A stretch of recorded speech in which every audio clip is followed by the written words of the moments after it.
Okay, tech fans, gadget freaks, and those who just love new technology. Now, what's been considered the worst kept secret in the technology industry is now coming out. What am I talking about? Samsung's new Galaxy Note 8.0. That's right. So check this thing out. Basically going to be an 8-inch screen. It's going to be a phone, camera, and everything else all in one. Now, is this thing going to be too big for people to use? Is it going to be a pain in the butt? We would be able to take a picture with it? I mean, kind of tripping. So for now, let's hop in and let's talk about some of the specs now that they're confirmed for the new Galaxy Note 8.0. The Galaxy Note 8.0 is pretty well designed. It comes in at 338 grams. It actually feels pretty decent. From what I've heard, it's not too heavy. You can even use it with one hand. Samsung claims that it used the standard Moleskine notebook as a cue when designing the Note 8.0. And while commenting on that particular fact might place Samsung in the line of fire for yet another series of lawsuits, we can say that the dimensions of the Galaxy Note 8.0 seem pretty cool. Like I said before, it's easy to handle with one hand, but it's also large enough to provide a nice, good screen real estate. It has a great balance of specs as well, which include a 1.6 GHz quad-core Exynos processor, 2 GB of RAM, a massive 4600 AAH battery, GPS, Bluetooth 4.0, and an 8-inch LED screen that packs a relatively, actually by today's Retina standards, 189 pixels per inch. The rumored performance was quite impressive, but one thing to note is that the 5-megapixel rear camera is next to useless. Then again, using the Note 8.0 as a camera is about as comfortable as attempting to make a phone call on it because it's so damn big. Now there'll also be a lot of apps on here as well. Note 8.0 features a premium suite of apps designed to make use of the S Pen stylus. Building on the success of the Wacom-designed input device that has made the Note line so distinct, the new Note allows third-party developers to utilize its hover gestures to build new features into their software.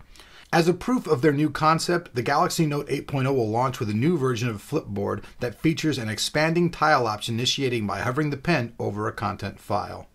One other really cool feature that's really unique to the Note 8.0 is an enhanced readers mode that automatically adjusts screen settings to optimize the device for reading ebooks, a new remote program designed to replace your universal TV remote, and an enhanced multimedia windows mode that really shines on the new 8-inch screen. So alright folks, what do you guys think about that? Is 8 inches too big? Now we all know that there's also going to be a Samsung 10.1 coming out as well. I've seen commercials on it already.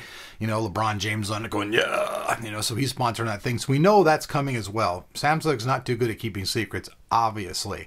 Also, if you guys want to see some more pictures or an in-depth article on this, please check out my article over on www.techoftomorrow. I wrote a full-blown article on this and you guys see that. Now, next up on the news today, check it out, the new Chromebook Pixel. What is the Pixel? Well, it's basically a 12-inch, $1,200 Chromebook. Now, it's going to have this awesome Pixel display. Storage on it isn't that great, but there's going to be something really interesting about that. Now with that said, let's go in and let's check out what new Google's Chromebook Pixel is all about. Alright folks, so it looks like the rumors were true. Google announced the Chromebook Pixel. It's a 12.85-inch touchscreen Chromebook with a 2560 by 1700 display that packs in the highest pixel density per inch of any laptop screen on the market today. 239 pixels per inch. That's really incredible. Now, the Chromebook is going to weigh in at 3.35 pounds. And the Chromebook Pixel includes a 1.8 GHz dual-core Intel Core i5 processor, Intel HD 4000 graphics, 4 GB of RAM, 2 USB ports. Now, these USB ports are only 2.0. Let's just clarify that right there. Has a main display port, 2-in-1 card reader, and a 32 GB SSD.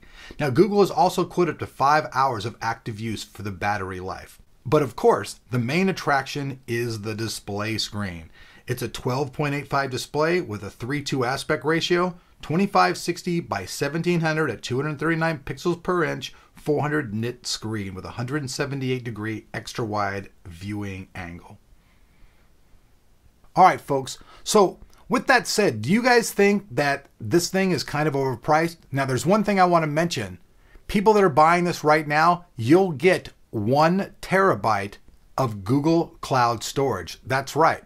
So you get a terabyte and you get it for 3 years.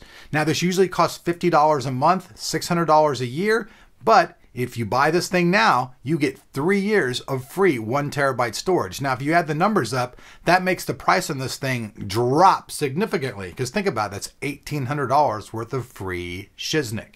A lot of people have said they think this thing's just an overpowered thing to surf the web.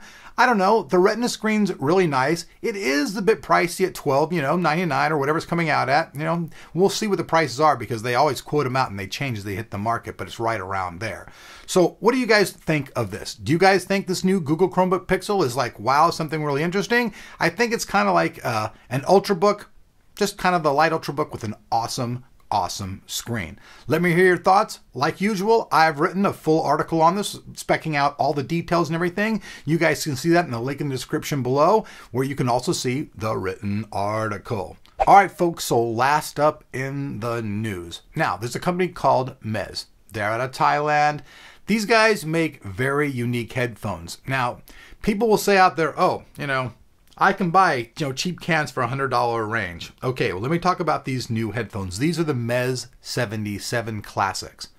Now, these things have a 50mm cone in them. They have great sound, really great clarity, gold plug-ins. But the big thing is they're made of ebony wood. Ebony wood creates a very natural sound environment. You guys can see, looking at the pictures right here of the headphones, every one is unique. No two are identical at all. Look at the nice soft foam cups around the outside. These fit really nice on your ears.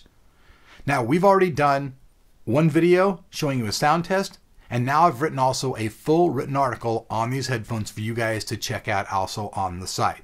So that's pretty much it, folks. 3 news stories, all coming up, all really cool stuff. I'd love to hear your guys' opinion. Like usual, check out the link in the description below where it'll have links to all of these articles for you guys to check out. And with that said, I hope you guys like this video. If so, show me that love. Hit that like button, baby, because you know I love you back. Also, make sure you're subscribed because we always have weekly Twitter giveaways, random giveaways, and we're going to be having a giant 100K contest giveaway soon. So we'll see you back here on the channel.